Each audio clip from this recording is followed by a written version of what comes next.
Muy buenos días Nakamas y bienvenidos a una nueva review de One Piece. Hoy el capítulo 960 del manga, el cual si habéis visto mi reacción a él, si no lo habéis hecho os dejaré un link en la descripción por si queréis echarle un ojo. Ya sabréis que al igual que en el anterior capítulo, este me ha parecido bastante normalito, necesario porque sí o sí se tenía que mostrar esta parte del pasado de Oden, pero no por ello especialmente interesante, aunque por suerte tiene dos grandes detalles que pueden acabar siendo muy importantes en el futuro, y eso le da un plus. Por cierto, si en esta ocasión he tardado tanto en subir la review, es porque como dije anoche en la reacción, tenía una migraña, un gran dolor de cabeza, y tuve que marcharme a dormir, por lo que espero que lo entendáis. Como siempre, el link del capítulo lo tendréis en la descripción. ¡Empecemos! Olvidándonos de la portada por la poca relevancia que tiene, el capítulo titulado Kozuki Oden entra en escena comienza con el flashback de hace 41 años en la tierra de Wano y sobre Oden, que inició al final del 959, siendo lo primero que vemos en él a un país lleno de vida, de una gran fauna y flora, al todavía no haber llegado Kaido y Orochi para arruinarlo con la contaminación de las fábricas, un país en armonía como el nombre de este bien indica, en el que 3 habitantes se encontraban tomando un pequeño descanso y comiendo para reponer energías en una casa de té ubicada en lo alto de una montaña muy a las afueras de la capital, en la que Tsuruyo, quien más tarde acabaría convirtiéndose en la esposa de Kinemon, trabajaba como camarera y que como buena profesional se encargaba de dar conversación a sus clientes, quienes en esta ocasión parecían estar locos al estar hablándoles sobre cómo estaban huyendo de una montaña que se movía y que les gruñía, cosa que Tsuruyo creyó que era real al deducir que se referían al dios de la montaña, aunque lo que no entendía muy bien es cómo pese a eso los 3 se encontraban tan felices, a lo que estos, confiando plenamente en la camarera por el buen trato que había tenido siempre con ellos, con el máximo secretismo posible le dieron la respuesta, y es que tras un año de duro esfuerzo, al fin habían conseguido capturar al legendario animal que estaban buscando, un precioso jabalí blanco por el que iban a obtener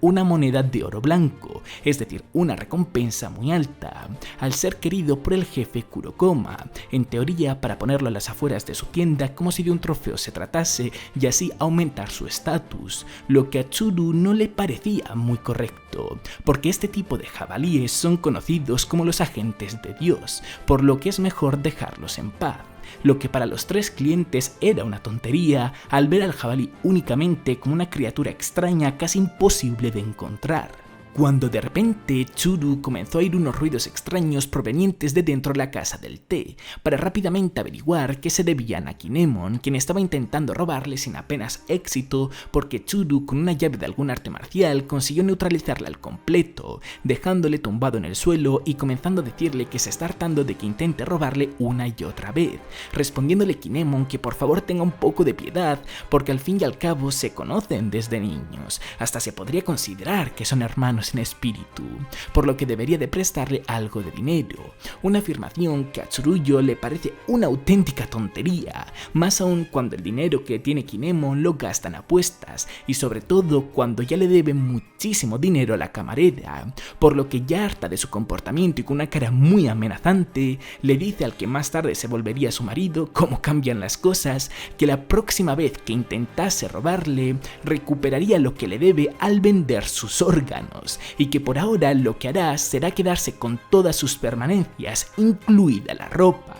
Y mientras Tsuru lo lleva a cabo, los 3 clientes se despidieron de ella dándole las gracias por la comida y dejándole el dinero en el lugar en el que habían estado sentados. Lo que estos personajes no se esperaban es que poco después, mientras marchaban a la capital con su tesoro, Kinemon, casi desnudo, aparecería para atacarles y robarles el jabalí para ser él quien se llevase la gran recompensa, y ya de paso su ropa para vestirse con algo después de Tsuru haberle dejado en pelotas. Lo más destacable de este inicio de capítulo es un pequeño detalle, pero que mola bastante, y es que Kinemon, en lugar de tener el pelo negro, lo tiene de algún color claro, probablemente amarillo, porque según J. Palos, un suscriptor que me puso un comentario en la reacción, en Japón, al menos en una época anterior, teñirse de rubio era un símbolo de rebeldía, lo que encaja con el comportamiento que tenía Kinemon en esa época. No es que ese detalle afecte a la historia de manera clave, pero a mí al menos me gustan mucho este tipo de cosas, cosas, porque demuestran que ha habido un trabajo de investigación por parte del mangaka,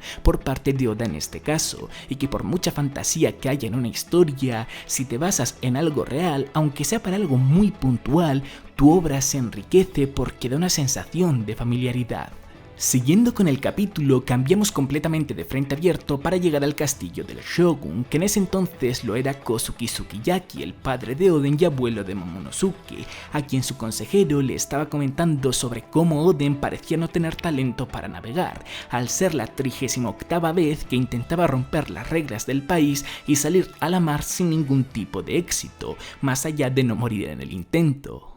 Para a continuación recordarle todos los problemas que ha causado desde su nacimiento, esperando que Sukiyaki actúe de alguna manera, comenzando por cuando Oden no tenía ni siquiera 1 año de edad, que consiguió mandar a volar a su niñera. Con 2 años ya era lo suficientemente veloz como para atrapar 2 conejos a la vez. A los 4 años mató a un oso al lanzarle una piedra gigante y aplastarle. Cuando tenía 6 frecuentaba el barrio rojo y gastaba dinero del castillo en él. Con 8 años, estando borracho, se peleó contra otros apostadores. A los 9 años estaba en la lista negra de la Yakuza y tenía prohibido entrar a la casa de apuestas. Como venganza, quemó la casa de apuestas y casi dio inicio a una guerra contra la mismísima Yakuza, lo que llevó a que fuese arrestado por asalto a los 10 años.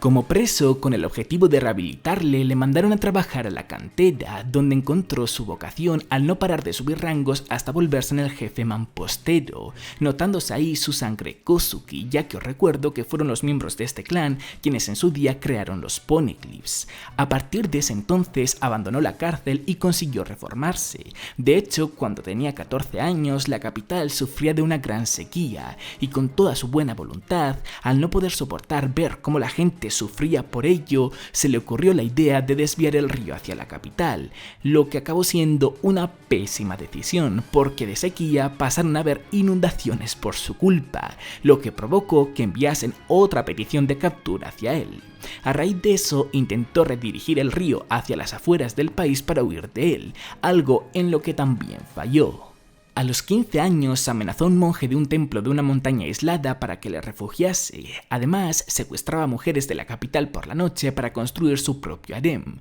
aunque al menos las mujeres eran libres de marcharse cuando quisiesen. Aún así, esto llevó a que provocase la ira de los hombres que estaban en las vidas de dichas mujeres, maridos, padres, etc. Oden, para defenderse, comenzó a enfrentarse a ellos, en la que eventualmente acabaría siendo conocida como la Guerra del Harem, en la que fue metida hasta la familia Hyogoro cuando ellos lo único que querían hacer era restaurar la paz. A los 18 años, la edad que Oden tenía en este flashback, seguía causando más y más problemas, por lo que su padre finalmente decidió entregarle a su consejero una carta para que éste se la entregase a Oden, sin decirle nada más, en la que repudiaba a su hijo.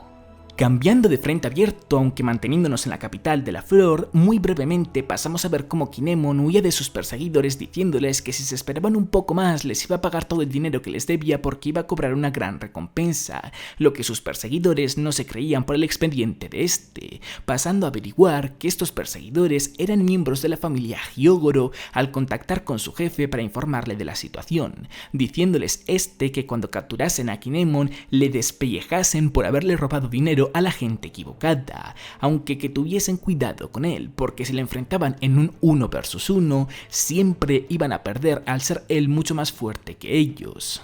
Para una vez más volver a cambiar de frente abierto, aunque manteniéndonos casi en el mismo lugar, esta vez para ver a un joven estar timándole a un vendedor de ollas al decirle que cuando le compró antes se equivocó de tamaño de olla, y en lugar de comprar la pequeña, la que costaba 30 platas, quería haber comprado la grande, la que costaba 60, por lo que se preguntaba si podía devolverle la de 30 platas y comprarla de 60 a cambio, lo que el vendedor por supuesto aceptó. Lo que no se esperaba es que fuese a jugar con su mente, y es que este chaval muy avispado consiguió timarle al decirle que ya le pagó 30 de las 60 platas antes al comprar la pequeña, y que devolviéndole la pequeña al ser su valor de 30 platas haría un total de 60, el valor de la grande, por lo que con eso ya tendría pagada la olla grande, lo que el vendedor aceptó al no darse cuenta que el valor de la olla pequeña no tenía que haberla descontado del valor de la grande porque en ningún momento el chaval le devolvió las 30 platas. Parece una gilipollez vez caer en esta trampa, pero es que es tan liante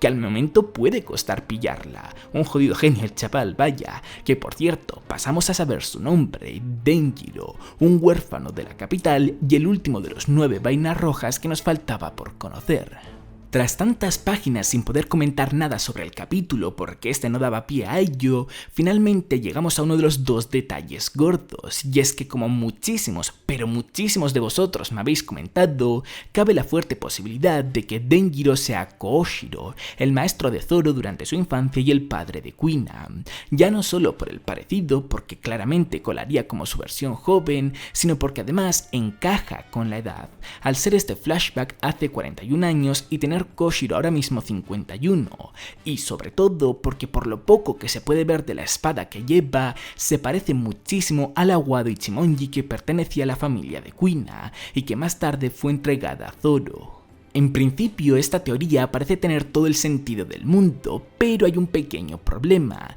y es que Koushiro muy probablemente sea hijo de Shimotsuki Kosaburo, porque ambos nombres comienzan con Ko y terminan con Do, y en medio tienen Sabu, que puede significar 3, y Shi, que significa 4. Y como sabemos por el capítulo 955, Kosaburo fue el herrero que creó las espadas Enma y Wado Ichimonji, y salió de Wano de manera ilegal hace más de 50 años, y como Koushiro tiene 51 años y fue quien acabó poseyendo la Wado Ichimonji, hace encajar aún más la posibilidad de que sea su hijo, y si este es el caso, entonces imposibilita por completo que Denjiro sea Koushiro. Pero aquí entra una teoría que he leído en el blog de Library of Ohara que apoya lo que yo llevo creyendo desde el supuesto asesinato de Komurasaki, que Denjiro en realidad lo es Kyoshiro, como el opening del anime lo deja caer muy fuertemente, y es que si nos fijamos, Kyoshiro es un nombre demasiado similar a Koushiro, y Denjiro se supone que es un huérfano. A mí al menos no me resultaría extraño que Kyoshiro y Koushiro fuesen gemelos, y que por alguna razón Kosaburo se llevó a Koushiro y dejó en Wano a Kyoshiro, convirtiéndole así en un huérfano y tomando por alguna razón el nombre Denjiro. Siguiendo con el capítulo y volviendo a cambiar de frente abierto, es como llegamos a un crematorio en la capital de la flor, donde se está montando un gran revuelo porque resulta que Oden está comiendo un oden encima de un cadáver recién pasado por la incineración, impidiéndole a la familia del cadáver recoger los huesos de este, además de la enorme falta de respeto que consideran la actuación del hijo del shogun, hasta que habiendo acabado de comer y beber, Oden, como si no hubiese ocurrido nada, se levanta, deja el botijo de la bebida al lado del cadáver junto a una cerilla para mostrar respetos a este mismo, se despide de él diciéndole que la próxima vez que compartan una bebida será en el más allá y le da el pésame a la familia, disculpándose un subordinado suyo por él, diciendo que nunca sabe explicarse bien, aunque por las reacciones de la gente, incluyendo la de la familia, parece que ese discurso final del heredero al shogunato les ha enamorado tanto como para no culparle de sus actuaciones y hasta perdonarle. Vale, aquí está el segundo detalle gordo del capítulo, en esta ocasión uno que lleva una teoría muy pero que muy loca. Si bien cuando nos han hablado de las andadurías de Oden creo que todos hemos entendido que no era un humano que pensase de una manera para nada normal y que además hace locuras, cosas muy bestias sin ningún tipo de pudor, pero esto último que hemos visto creo que no es uno de esos casos, por mucho que digan que es uno de esos famosos discursos, ya que por el respeto con el que se despide del cadáver me da la sensación de que se llevaba muy bien con él, y por la cercanía con la que le habla y la confianza con la que actúa, siento que es porque puede comunicarse con el cadáver. Recordemos que Oden, al igual que Roger, Luffy y Momonosuke, tenía la habilidad de escuchar la voz de todo, y que al contrario de Luffy y Roger, pero al igual que Momonosuke, era capaz de hablar con aquello que en un principio no puede comunicarse, como es el caso de Zunisha. Si Roger pudo escuchar un trozo de piedra, como lo son los poneglyphs, ¿por qué no se podría escuchar la voz de un muerto y hasta hablar con él si tienes la habilidad lo suficientemente desarrollada? Para mí esto sería algo genial, porque sin la necesidad de resucitar a alguien, algunos personajes muy selectos podrían hablar con muertos en momentos muy puntuales, y como sería algo muy breve, más que las muertes perder efecto, podrían crear momentos realmente emotivos o épicos. Imaginad que Luffy desarrolla su habilidad hasta tal punto y que en Raftel puede intercambiar algunas palabras con Roger, o que cuando se convierta en el rey de los piratas pueda informarle a Ace de su logro.